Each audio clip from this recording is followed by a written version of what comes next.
Welcome, REDX, family, friends, followers, customers, audience members. I'm your host of Stability and Opportunity Podcast, back from vacation. Got a little bit of beard growth here, a little bit of gray, showing the world how old I actually am, if it's not already apparent, with another fantastic, spectacular guest, one of my friends, one of the best real estate agents I know personally, who's going to come on here and share a whole bunch of things that are going on in his life, in his business that he's doing to stay positive and productive during these uncertain times. The Mr. Fantastic, James Shelby from Temecula, California. James, welcome to the show. Thank you, my friend. I appreciate you having me back.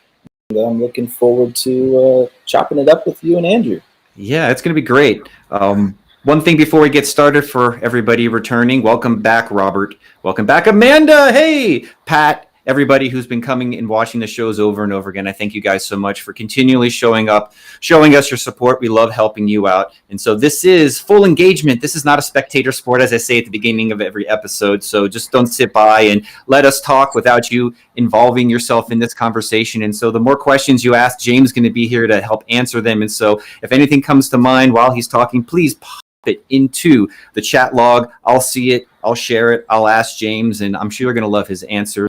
As well as if you're watching this right now on Instagram, if you're watching this right now on YouTube, if you're watching this right now on Facebook, make sure you go to the redx.com/blog and wait for the pop-up. Put your name and email address in there, because that's going to be a great way to stay in touch with you as new episodes come out, as well as things like the script ebook video, which just got released and has a whole bunch of great information that we pull from these episodes that you're not going to want to miss. And so, James, let's bring you into the conversation by first getting a little bit of history on how you got into the game, a little bit about yourself, things that you think if the audience knew would be great for them to help understand where we're going in today's conversation. Yeah, I mean, I got into real estate in 2013. I was working for a family business before that, installing auto glass, just manual labor. And for probably the first year, I did both at the same time. Like many people, I dove into real estate, but I still had family, mortgage, bills, and I still had to learn the game. So my introduction to real estate was kind of through buying my first home. That was how I figured out how it all worked, how real estate agents got paid. I'd been working full time since I was like 15 years old. So, I'd only known really one industry, one type of job. And when I started learning about real estate, it was intriguing. And this was during a time when the market was absolutely in the toilet. So it was an interesting time to get started. But I learned a lot, and here I am 7 years later, still doing it. Yeah, you know what? I don't think you're doing a good justice to the story. I've heard such a fantastic, more, let's just say, illuminating version of it. I mean, you hustled. You defined hustle. You give hustle the definition. And so just take us into that first year of really what it was like, because I think that adds to, not that you need credibility, but I think agents always need to hear stories of grit. And right now, if there was ever a time to hear a story of grit, to give them context, this would be a great opportunity. I appreciate that. No, you're too kind. I think, in the beginning, it was a lot about finding my own home at first. And I think during that time, there was a lot of short sales, a lot of people losing their home. And kind of my introduction to learning how to get listings was finding empty homes while I was out working my other job. And I would drive around and I would find these homes that were run down, that were clearly empty. The lawns hadn't been mowed. And I would go knock on the door, and I'd talk to the owner. And I wasn't even a licensed agent at that time yet. But it kind of taught me just how to conversate with individuals that were in a tough spot and kind of have a tough conversation about their home. And again, I didn't even have my license at that point. I was just looking for my own home. And I was kind of doing a lot of the work that maybe my agent should have been doing. But I think it was a blessing in disguise. And and to my agent's credit, she said, hey, you're finding a lot of these listings. And I would go to her with the address and I would say, hey, look, I just talked to this person. They are going through the foreclosure process. Is there any way we might be able to snag this one? Because again, I was still just looking for my own home. And sometimes that's, your own, you're sometimes as a buyer, you can be more motivated than your agent sometimes, which is, I even see that these days, and so, I guess, I'm going on a tangent here, but another thing that I would do that led into kind of this hustle that you were speaking about is, when I would finish my 9-to-5 job, I'd go out and door knock. This is after I got my license, and I would just start door knocking. That was my first introduction into, I guess, what you call prospecting. I didn't even know about REDX at the time or any of these services where you can call these people. I was just out, knocking on the doors. And that's actually how I got my first deal was through door knocking. Yeah. And so the mindset behind that, I think if you could unpack that for everyone, what was it like inside your head? What did you tell yourself? And what was the fears and I would say opportunities that you used to counterbalance those two? Well, most people watching this, I'm assuming, are agents. So, I'll start with the fear. I guess, there's always a fear to talk to people that you don't know. There's always the fear of rejection. There's always the fear of, I don't know what to say. What if they do say, yes, I want to sell my home? What if I get the door slammed on my face? The fear, I think, is the toughest part of it. But all the agents watching know exactly what the rainbow is at the end of the gold at the end of the rainbow, and that's, for a better word, money. We're all in this to make a living. And so I think when I was a person that was getting paid, I think I was getting paid $25 a job or something like that at the time, and I'd maybe do 7 jobs a day. It was like a busy day. And when I went from that to realizing that if I help this person buy or sell a home, I'm going to get $4,000, $5,000, $6,000, $7,000. That was enough to get me over the fear, So, and I had like I said, a mortgage, 2 kids, a wife. When you have those things right in front of you and they're depending on you, it can be a great motivator. So, there was definitely the fear, but the motivation to provide for my family, and not just provide, but to provide an extraordinary life that we were not at the time living, was a huge motivation to get over that fear. And another thing that helps is self-confidence. So very early and very often I started teaching or learning through teaching, such as podcasts like this great one here. I hired a coach within my first year and a half in the business.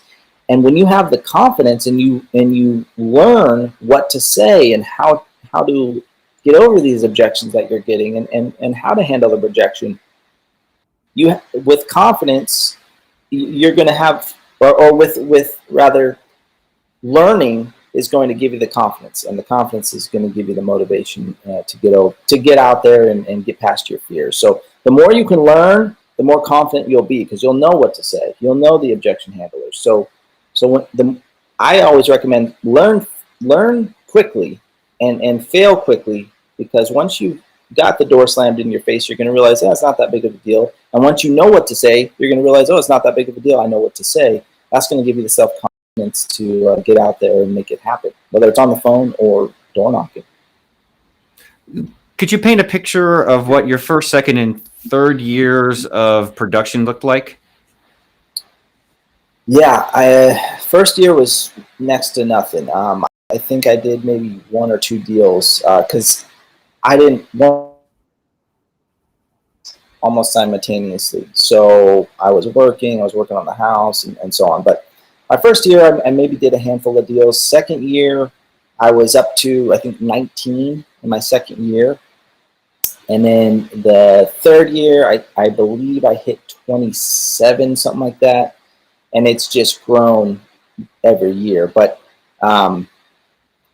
there is a time, when you plateau. You hit plateaus in your business, and for a while, that plateau for me was that kind of 30 to 35 mark, and then now I've kind of hit this, 60 deal mark, and we're working on getting past that now. But it's important to remember that no matter what level you're at in the business, you're going to hit plateaus. You've got to figure out a way to get past them. Yeah, that's a great setup for the next question I have. Is there's plateaus, and I would say there's roadblocks, and maybe they're the same right now. As you get to a plateau and then you reach a roadblock, and I feel like maybe that's where your business and a lot of businesses like yours are at right now. And so question number one is, what do you do when you reach a plateau? And the second question is going to be is, what are you doing to get over roadblocks? I mean, I think the first thing you have to do is sit down and take a look at what you're doing on a daily basis. Is everything that you are doing on a daily basis and the actions that you're taking, and maybe the actions that you're not taking, are they either going to get you where you need to be, or are perhaps they preventing you from getting where you need to be? So I think self analysis and an analysis of your business from a day-to-day standpoint. It's easy to take a broad look at things and say, oh, well, we did this amount of deals and maybe we made this amount of calls. But when you really narrow it down, what are you doing minute by minute, hour by hour? And you kind of have to take a look at that and say, hey, what can we cut out? Where can we trim the fat? Where's the distraction? What is taking up our time? What's taking away from dollar producing activity? So I think you got to start with yourself. And figure out what you need to do differently to reach the next level. I hope that answers kind of what you were looking for. Yeah. What did you discover in yourself at all the different plateaus? It always comes down to distraction for me personally. Everyone's different, but I'm easily distracted, and they always say where your focus goes, energy flows. I think that's the term, something like that. So, what are you focusing on? And there is, whenever you have a successful real estate agent or someone that builds a team, a lot of times I've found, and I don't necessarily want to say this is a bad thing, because this is a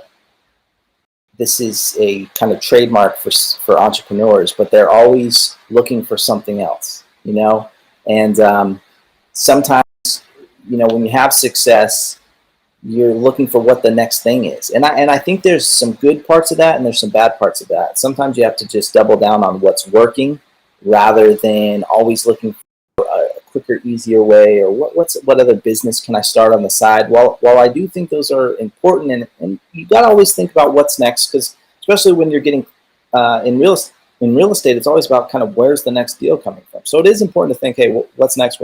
But you've got to also remember where the bread is buttered, so to speak, and remember that, don't get distracted. Just focus on what's working and double down on it. Great. And if you could maybe illuminate some details there on what has distracted you and what you keep coming back to, that's bread and butter. So, I mean, distraction can be anything, from taking calls. I'm a big proponent of prospecting. We talk about it all the time. Most agents that are highly successful, there's some form of prospecting, whether they go out and door knock, whether they just call their past clients in Sphere, or whether they're calling, just listed, just sold, expireds, etc. Making sure that solid, whatever it is for you, hour, 2 hour, 3 hour, 5 hour, whatever it is for you, making sure that that's all you're doing during that time. And I've found through the years, it's easy to get distracted, taking client calls during that time, jumping on social media during that time, doing all these things that take your focus away from the end goal, which is finding a new client. And sometimes, you add up 15 minutes here, you add up 20 minutes there, you jump off your prospecting to answer a client call, and before you know it, 45 minutes goes by. And then you multiply that times 4 or 5 days a week, 4 weeks a month, and so on.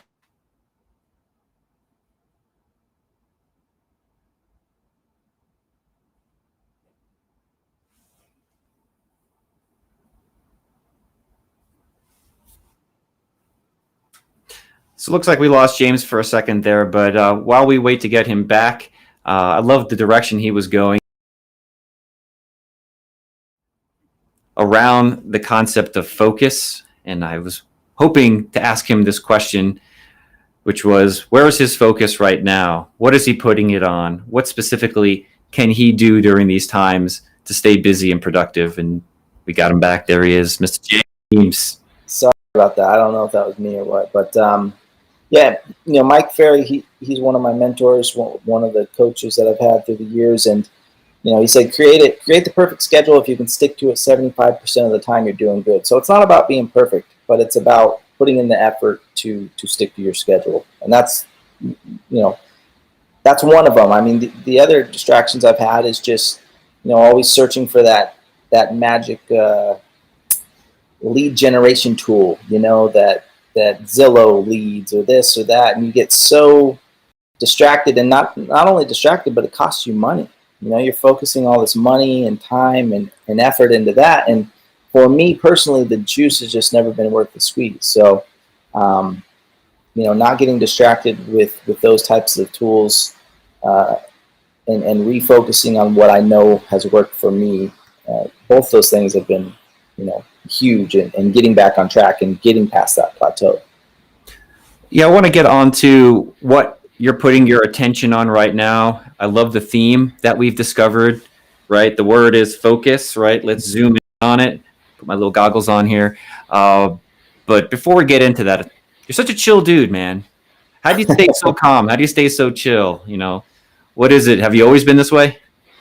I think some of it is probably just demeanor, nature over nurture type of thing. But another thing I've learned just through the years, I used to really stress out about deals, especially the first couple of years in the business. Is the deal falling apart? My client's mad, the seller's mad, the buyer's mad, whatever. And, you can get easily wrapped up in the emotion of the transaction. But again, I mean, I got to give credit where credit's due. Back with Mike Ferry, he's always said, remove the emotion from the transaction.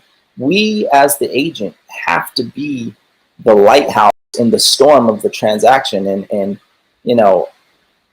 I know that sounds like gives us a little more credit maybe than we deserve, but it's true. You have two parties going through one of the biggest transitions of their life. Someone selling a home and moving. They might be moving across the state. They might be, getting a divorce. I mean, who knows why they're moving?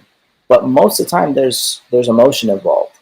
And the same is true on the buyer side. This might be the first time they've ever bought a home. They're about to take on this mountain of debt that they've maybe never done before. And they're stressed out too. So the last thing the buyer or the seller needs is an agent that's stressing out and freaking them out, because it can sometimes take a small problem that they're already stressed about and escalate. And one of the things I always tell my two agents I have on my team, because they'll stress out about things, and I tell them, look, a month from now, you will forget, you won't even think about what's going on right now. And that's something I've had to tell myself. There's been times where maybe I made a mistake, or maybe there was a mistake made that wasn't my fault, but now we've got to figure out a way around it. And I always just remember, a month from now, this isn't going to matter. So that helps me stay calm, just knowing that this is just a temporary thing and everyone's going to get over it. So I have to tell myself to stay calm, but I do it not only for me, but for everyone involved in the transaction, because no one likes an agent that's freaking out, and it doesn't help. So focus sounds like where your energy. What was the statement? Where your focus goes, your energy goes.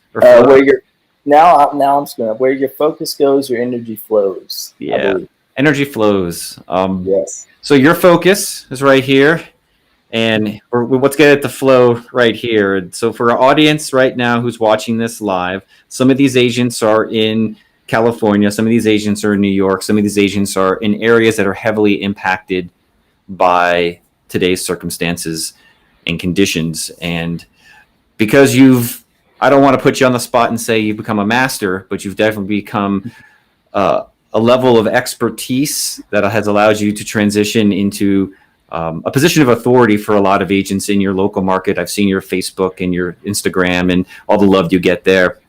What are you doing? What advice do you have to our audience in those areas? Help them stay focused on things that are going to build their psychology, build their financials, build their future assets. So in regards to kind of what's going on with the pandemic and everything, is that Absolutely? Yep. Okay? Yeah. I think it's important. A couple different things. So hopefully, and I say hopefully because, and this doesn't only apply to people that I'm going to talk about now, but hopefully you were developing some sort of momentum over the past couple of years, because I would even say almost more so or equal to the boom of 2004, 5, 6, we have been experiencing one of, if not the best times to ever be in our profession as real estate agents. I truly believe that over the past 5 years, rates have never been lower. The amount of assistance for buyers has never been greater as far as down payments and things like that. So hopefully, as an agent, over the past couple of years, you've been developing some momentum. And if you haven't, that's okay. The same rules will apply. But do whatever you can to keep that momentum going. Do not allow this pandemic to put up a brick wall in front of your momentum. And you might think, well, I can't go out and do showings, or I can't, do this or that. But nothing is stopping you from picking up the phone and talking to your clients, your past clients, your leads that you've hopefully generated over the past couple months prior to this. Nothing is stopping you from reaching out to everyone that you know, because you've got nothing but time right now. No one can say, I don't have time right now. You have nothing but time. So first and foremost, I would say try to do everything you can to keep the momentum going through conversation with your clients. And the second thing is, in most states, and I'm in California, which has been one of the strictest states when it comes to the whole stay-at-home order, things are still moving.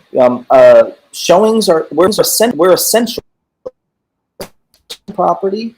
People are still listing property. I went on a listing appointment. I had a mask. I had gloves on, and that home is now in escrow. So things are still moving. Is it tougher? Yes, it is. Are people a little more gun shy right now about maybe putting in an offer or listing their home? Yes, you're going to get those objections. But a couple things that I would suggest, aside from just making sure that you stay in touch with everyone, get comfortable with doing the things that maybe made you feel uncomfortable over the past couple of years. And a lot of times people have been saying, and we've all been hearing it from the top agents, you got to do video. You got to do video. You got to make some videos. You got to put them out on social media. And a lot of agents say, that's not for me. I'm just going to stick to door knocking. I'm just going to stick to face-to-face. Now you got to do it. There's no more excuse. You have to start doing more videos. And if you really want to get to the next level, you've got to do live, either Instagram or Facebook. And when I say do the video and I say go live, I'm not talking about pushing the sale. I'm not talking about begging for business. I'm talking about getting on there and be the beacon of light, be the expert in your industry, and provide stats. Tell people what's going on in the market, because a lot of people think that aren't in this business that real estate's come to a halt. It's not the case. Provide people with the accurate information that they need to make an educated decision, because there's still people that need to buy and sell homes. I just had a guy yesterday that we went and saw a home because he has to buy a home in the next 30 days. So I would say keep your momentum by staying in touch with people and start doing video. It doesn't matter if it's perfect. It doesn't have to be. Just start providing people with stats and information so that you are perceived as the expert in your area. So there's one big component to the show, which is know what to do and say. And there's different mediums. I bring this up pretty much every episode, is one medium is a telephone, the next medium is email, and the next medium is video. And not saying those are the only mediums, but tends to be some of the most common and frequent ones. What I love about your success story is that you've been able to master really two of the big ones. You've been able to master the phone, right, and transmitting the message to the homeowner, qualifying them and getting the now business to people who need to buy or sell, which I'd love to get into the scripts and the lead types and the conversations and the flow that you're engaging with on, I would call it the telephone medium. But then to finish up where we're at right now, I'd love to give the audience what to say and what to do on the video side. Because if you're not following James, let's drop your, I think your Instagram might be one of the best places. If we put that in the link in the chat right now, they can see like what you do and what you say and how you show up. You've got kind of a style brand you've created. Maybe that's not for everybody, but let's at least talk. Sure, yeah. But let's at least talk about what you have discovered on that side of the equation to give agents some real details around what you've just offered.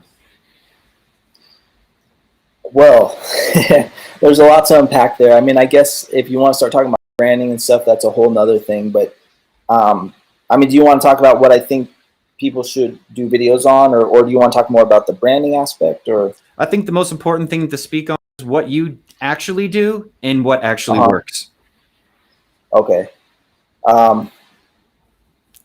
Well, there's so much. It's tough to narrow it down. You know, I always, when you say what works, you mean for lead generation, I'm assuming, right? Yeah, let's keep it to lead gen right now. Okay. So first and foremost, I mean, making the calls works. Using REDX, it works. I mean, not to keep pushing REDX, but it's 100% true. Making the calls to the buyers, potential buyers and sellers in the marketplace, and providing them with the information they need to make an accurate decision or to make an educated decision works. So first and foremost, I would say you've got to keep calling the expired listings. You've got to keep making the just listed, just sold calls, because people don't understand what's going on in the market. But going back to the video, a lot of people say, I don't know what to say. And I would say to that, keep it simple.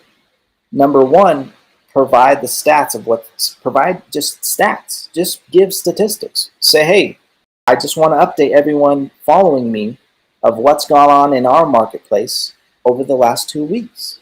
Here's the amount of sold homes. Here's the amount of homes that went pending. Here's the amount of homes that hit the market.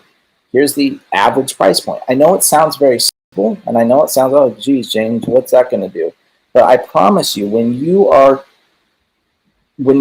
showing everyone that follows you on your Facebook, your Instagram, that you are the expert in the area, now when people have a question, my mom just passed away and I don't know what to do with their home. You know, these types of questions that come up regarding real estate, you're right in front of them. You're giving them information regarding real estate. Who do you think they're going to turn to when they have a question? So I would start with those things when you make a video. Next, ask your audience or give your audience 2 talking points, or 2 questions, and answer them. So say, hey, you know, what's an appraisal and what is a termite inspection? Just simple real estate questions. And this is for people that if you don't know what to say or what to make a video about, ask 2 simple questions and answer them for the audience. And these, again, are things that will show people that you are an expert in this field and that you're the person to reach out to when they have a question, when they need to sell, when they need to buy. These are the types of things that people should be talking about on video daily, to be honest. And it doesn't need to be an hour-long video. It can be a 2-minute video answering these questions. You get in, you get off, and you give people information that they might not have already known. The statistics side of things seems really almost like just listed, just sold messaging, right? Transformed, not from the call to an individual, but to your Facebook group or your Instagram profile. So it almost seems like the same information, just basically recycle that same script, that same approach with the actual numbers and details, depending on the area. And then you can just almost do that as, if you don't have anything else to fall back on, it seems to be one of the most simplest and effective scripts I've actually heard agents use.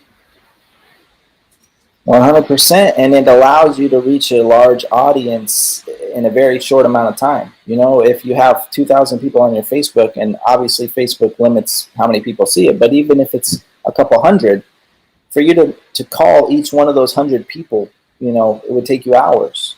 But you can make a 2-minute video, and now 250 people have seen it for free, essentially. You know, it's a no-brainer. It must be done. And this is not to say that all you need to do is sit and make a video every day. These things need to be done in addition to what you already are doing. Prospecting, you know, you're not door knocking right now, but you're calling your past clients. I always say this because I think it was Tim and Julie Harris. I'll give them a shout out. They have a real estate coaching program.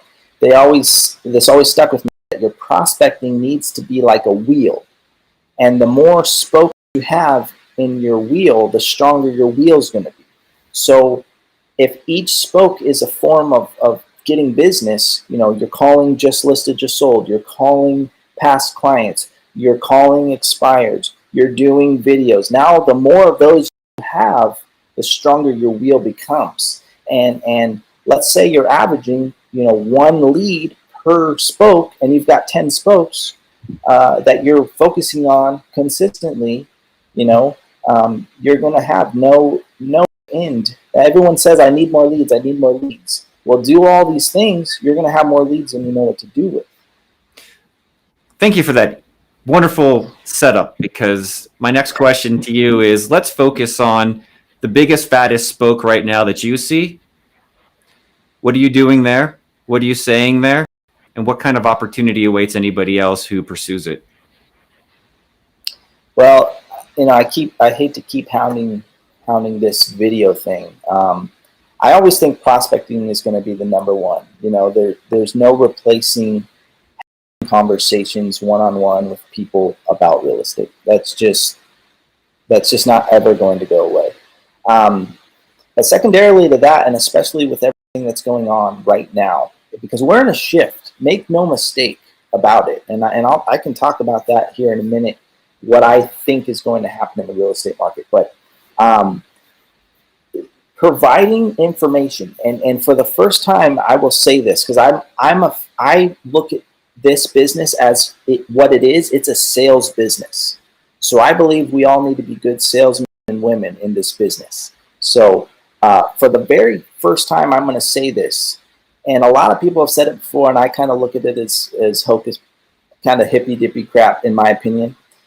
But at this point, we need to scale back a little bit on the sales stuff, in my opinion, and focus more on information and providing accurate information, because now is a time for this shift that's going to end up happening. And people don't need to be pressured into buying or selling. They need the accurate information to make an educated decision on what they want to do. And a lot of agents, you're going to find the onesie, twosie agents that only sell a couple homes a year, they're all going to leave the industry. And they're going to be forced out of the industry. And now it's time for good agents that have their finger on the pulse of their community and their market to step up and make these educational videos on a regular basis. And I really think that is second to prospecting. I think that's the next. And I don't want to say the next big thing, because it's been the big thing, but now more than ever, you got to start being that beacon of light, you know, that expert in your local market, because it's never been more important than it is right now. And even for myself, I've had to notice, like, hey, you got to start stepping up and doing more video, because I just wasn't doing enough, and I'm still not, to be 100% honest. But it's in the schedule now.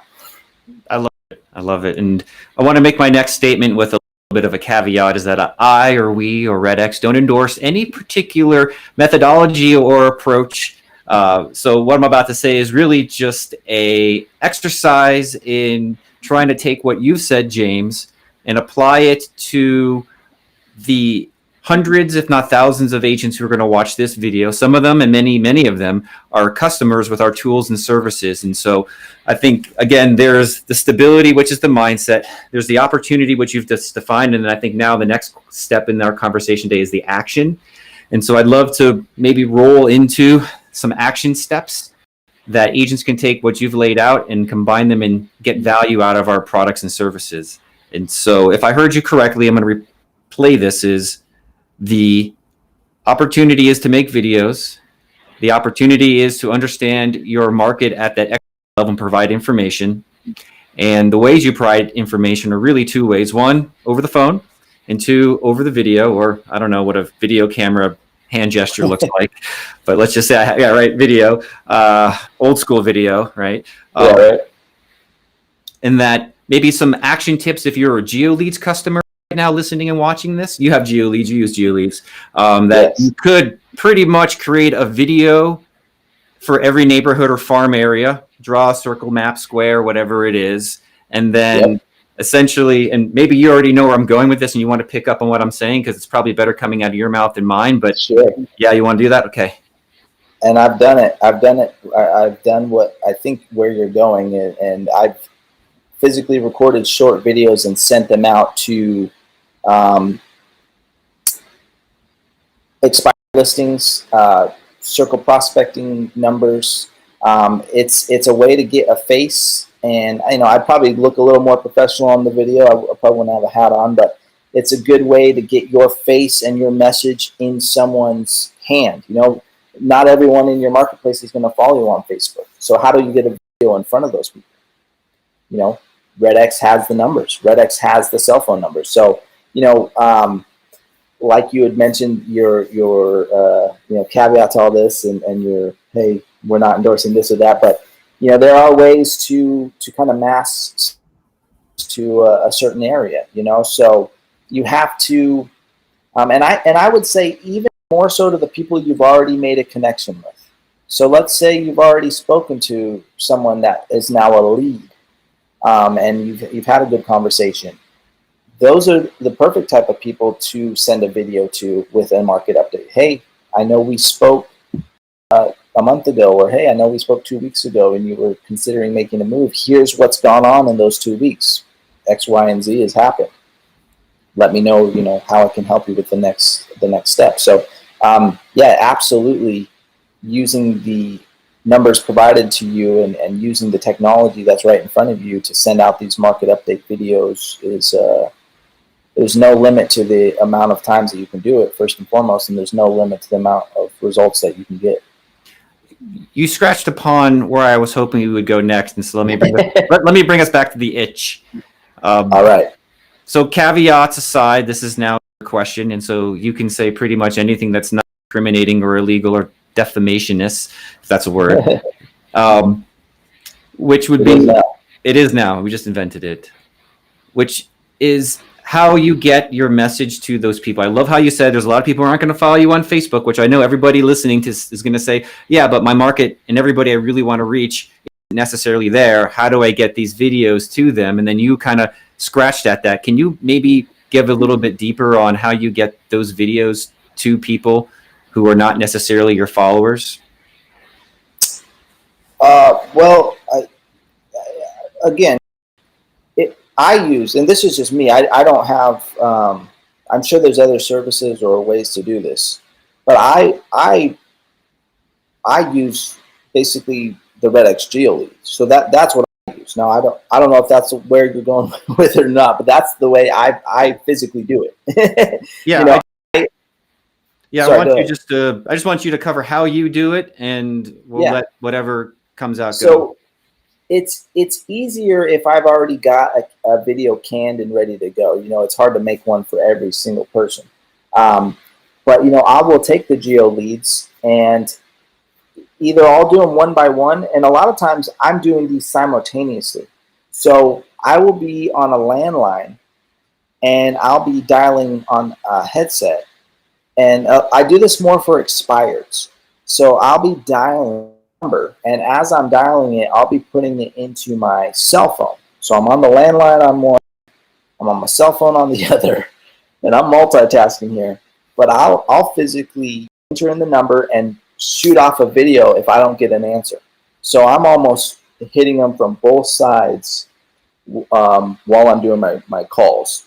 So that's how I do it. I'll be honest, I don't know. And if anyone watching this knows of a good way that you can upload a Excel sheet to do a mass text for video, let me know what that service is, because I have not yet discovered it. But that's what I do. And I found it to be, I found that I get more response.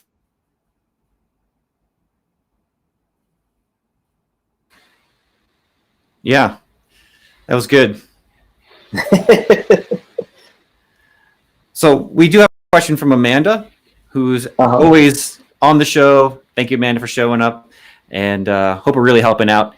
So she asks, do you recommend the videos include agents speaking about a topic, and or do you recommend a mixture of that, which is pure information such as graphics and charts? So is it usually just you talking, or is there some sort of infographic or visual?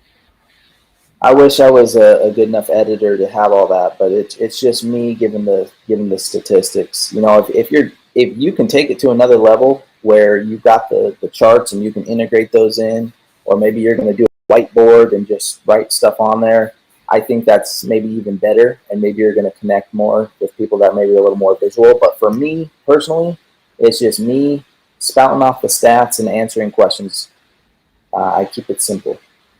Yeah, I think for Amanda and people who are thinking similarly, KCM, Keeping Current Matters, offers slide decks every month on kind of major macro kind of conversations, keeping current matters.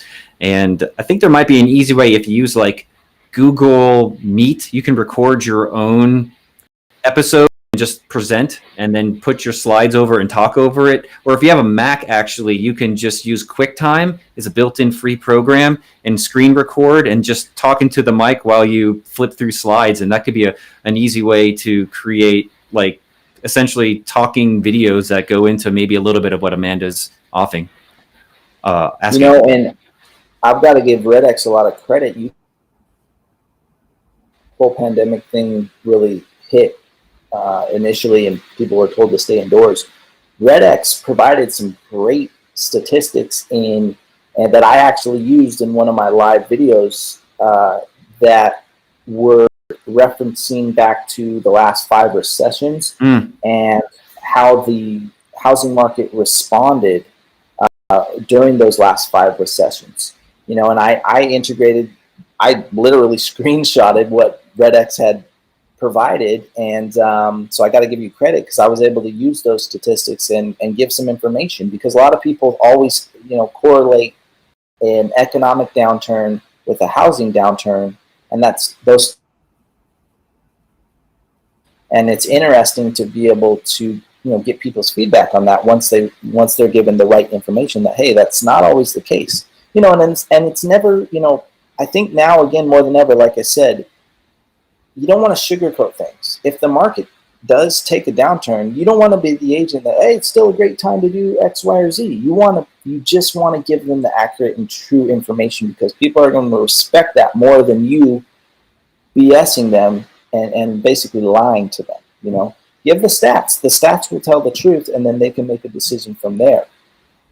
You really speak to two things. One, if you're interested in those slides, everyone at home listening to this right now, go to scroll down on this page if you're on the redx.com and look for Dave Childers, his episode. All the slides and stats are both in that video, and you can download them from the resource link in there. And so if anybody wants to grab the full deck, that's on that page. I'm sure someone behind the scenes right now on the team's going to pop a link into the chat so people can jump right there and get that.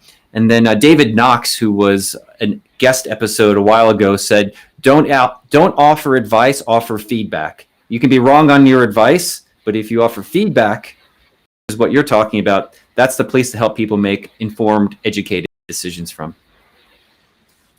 Yep, absolutely. You know, you already answered one of my questions from ahead of time here, which is about SMS and text messaging. That's something agents are doing more and more of. And if there was anything else that you wanted to add to that conversation around how to ethically, legally, and effectively. I think it's those three things. Use text to help your business, your leads, your customers, your sphere of influence. Would love to kind of hear the whole big picture around that. Yeah, I mean, I don't know. To be honest, I'm not up on all the legal ramifications of using SMS, but I'll speak on two things. Text is one of them. Like I said, I'm texting the numbers that I'm calling almost simultaneously to when I'm calling them. And once message is being sent off. So that's one way that I'm kind of doing it by hand. It might not be the most efficient way, but I'm kind of killing two birds with one stone. While I'm dialing one, I'm texting the other. But similar to text, something that I've been using a lot more recently is just direct messaging and private messaging via Instagram and via Facebook.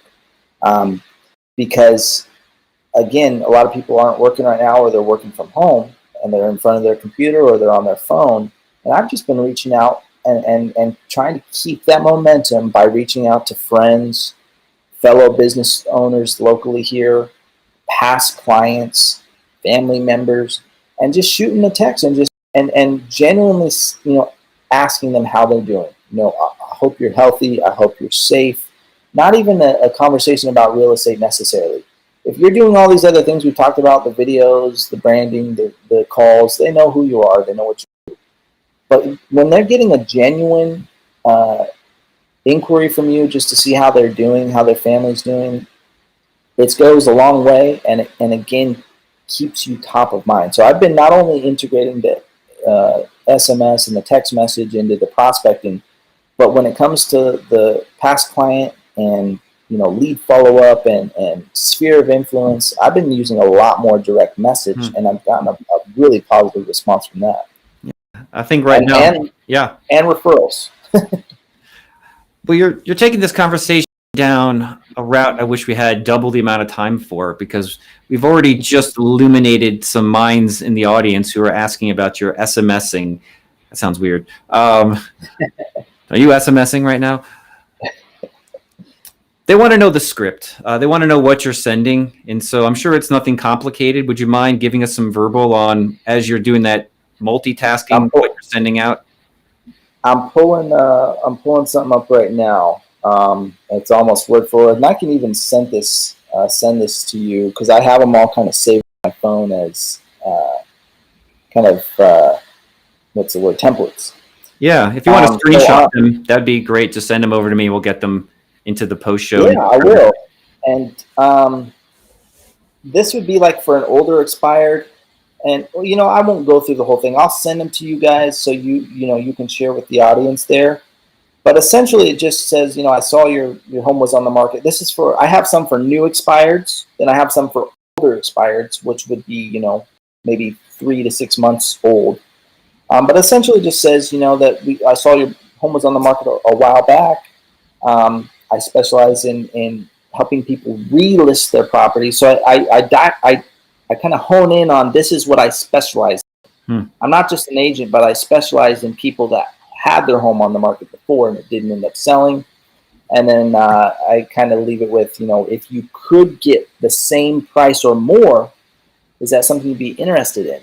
And that's a text that I fire off with a link to my Zillow profile, which obviously has a lot of positive reviews, a lot of recent sales, so they can see who is this person, what do they want. And I'll give you the templates for both new expireds and old expireds that I send off. And is that just expireds that you do texting to in that simultaneous way, or what other lead types? Yeah, I've got just listed, just sold, but that can vary based on what we just listed or just sold. But it's essentially just sold for this much. If you could get that much or more for your property, would you consider making a move? And again, I always provide some sort of a maybe website link, or in my case, I put Zillow, my profile, so they can see recent reviews, recent sales, and my pretty mug. They can put a face to the name. It's not just a random number. They can go and say, okay, this is who this is. Does everybody get a Shelby sold hat when they buy from you? That's all with you. Well, we've got these. I got these homeowner ones now, so we've been giving these to buyers once they purchase their home, and we're just, you got to have fun with it, man. I've always wanted to own a clothing company, and that dream didn't come true yet. But if you own a real estate company, why can't you make some clothes? Have fun with it. I love it. Yeah, you've got such a style to you, and especially if people haven't checked out your Instagram page, they should. They'll see kind of the brand that you've created, as well as some of the lead generation style videos. And I think that will be one of the best places as we wrap things up for agents to go to and get a feel for what you've created for yourself and your community. And I'm sure because it's out there, you don't mind them borrowing any of those ideas. No, not at all. Take what I do, put your own spin on it. I mean, that's all any of us do, really. I mean, if you look at all the things that have been done, it's just sort of everyone's copied someone out throughout history. Even all the music we've got now kind of sounds like something that came out before, just with its own twist on it. So absolutely, take what I have and use it. Yeah, that's fantastic. And so, James, if there's kind of some final thoughts wrapping things up right now for the agents out there who need some direction, maybe need some stability in their focus, which has been a huge part of our conversation today, what resources or thoughts could you guide them towards right now?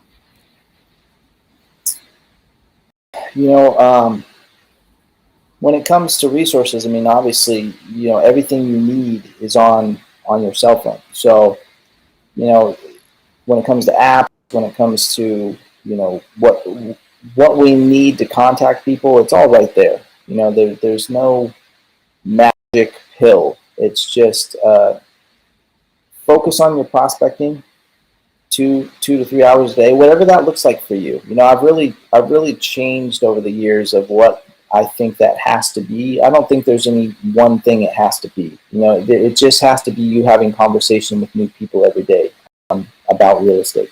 Whether that's door knocking when all this blows over, whether that's direct messaging people, whatever that looks like, focus on it. And I would say at the end of the day, the market is never going to, and I want to be clear on this. I 100% believe this. So for all the agents that might be scared or freaking out, the market doesn't dictate the amount of transactions that you do. It's just going to be the amount of effort and the amount of work that you put in on a daily basis. It's not going to be the market. People are buying and selling in every market, down, up, in the middle. There's always transactions happening. So if you ever get discouraged or you think nothing's going on, go to your MLS and see how many homes just sold that day. There's always transactions going on. The question is, are you going to be a part of it? Are you going to be a participant in it? Or are you going to be, in the stands watching? And ultimately, that's up to each and every person individually to answer. So don't worry. Don't fear the shift that is inevitable. Be a part of it. Jump in and just start playing the game. Everyone's a critic. The spectators cheer and boo the loudest, but it's the players in the game that are getting paid. So it's everyone's a critic. Everyone wants to cheer or boo, but it's always the players that are making the money. Hey James, you know what this is right here? This is the microphone dropping. You did a great job with that, leaving that with everybody. And if anybody who's watched this today, both live or the recording, got any value out of this, enjoyed anything that James has shared with us, please give us like some thumbs up, some claps, some hellos, some woohoos in the comments on this. It really makes a difference to both James, me, the rest of the team who's behind the scenes, who put these together for you every day. We're always trying to find agents who have unique perspective on life, on business, prosperity and productivity, especially during this time. And so we love coming on here and doing the best job we can for you. You as an audience member helps us feel connected to what's important. So when you share your positivity, you share your questions, you engage with us, it makes it feel like we're a community of people getting through this together. And so I feel grateful for having James jump in with us, taking time out of his day. Maurice, Robert, Amanda, Dan, all our fan favorites coming back and engaging with us. Thank you so much for making this a community, a tribe of agents who are hustling for hope and making a difference in the day. So last couple announcements before we wrap up. James, please stay with us on the post show after we go off live. For everybody else, if you're not a member of the Elite Prospectors group, after the show, we're going to post this video and recording. We're going to invite James in afterwards for him to do some post-show Q&A. And so if you're not in that group, we're going to post the link right now in the chat so you can go join that group and interact with James and all our other speakers and guests. That group is growing rapidly and fast. So that's another place we can have these conversations. If you're already a customer and you have other ideas you want to share, engage with the customer community, go to the REDX forum inside of Vortex. That's a fantastic place to learn more, see more, ask more. And then just to put a final wrap on who's coming up for the rest of the week, we've got Mike LaFido and Verl Workman coming up in the next 2 days. These guys are amazing people you have got to hear. Verl's a coach. I've known him for over a decade. He's got some fantastic, legendary approaches to making new waves, big waves, better waves in your market. And Mike, he's become somewhat of a guru in, I think, the luxury market. And so these are great people. So that's a wrap for today. I am your host, Justin Zimmerman. Good to be back. I'll probably shave tomorrow, wearing the tie, dress up for success, showing up for you guys. James, thanks so much. Stay with us. Until then, everybody, stay safe, stay positive, stay productive. See y'all tomorrow, 1:30 Mountain Time.